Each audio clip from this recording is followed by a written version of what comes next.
注意事項及免責聲明。此影片只作輔助用途，僅供已參與守護腦朋友運動班的內部會員觀看，請勿外傳。基於安全考慮，請選擇合適且安全的場地、座椅及器材，並確保有足夠的活動空間。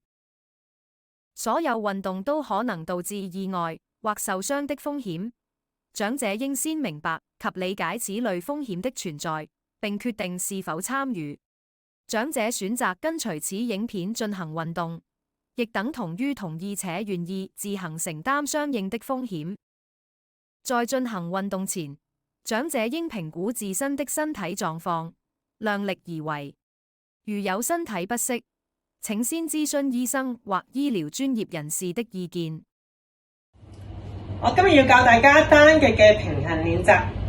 OK， 如果有一個適合嘅牆壁，可以用牆壁做支撐，否則咧用一張凳，張凳係冇碌嘅，穩陣嘅，可以俾你扶到嘅。佢嘅高度係喺你嘅手掌位可以扶到嘅位置。咁首先咧，我哋就做咗一個左腳嘅支撐啦。咁首先手扶住凳嘅左手，右手扶住腰，左腳係一個支撐腳嚟嘅。企好之後，腰要直，核心要收緊，將你哋隻右腳提起90度。企穩咗之後，眼睛望前邊，有信心嘅，將你左手提起，撐喺腰度，企30秒。喺過程中，如果搖動得太犀利，可以將隻右腳踩一踩地下，隻手扶翻張凳，重新企好。再有信心企穩咗啦，放手，累積計30秒就可以㗎啦。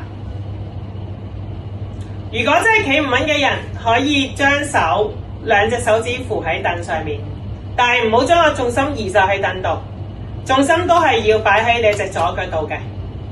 企好，企30秒，完成咧就放鬆翻落嚟，將張凳移翻喺右邊。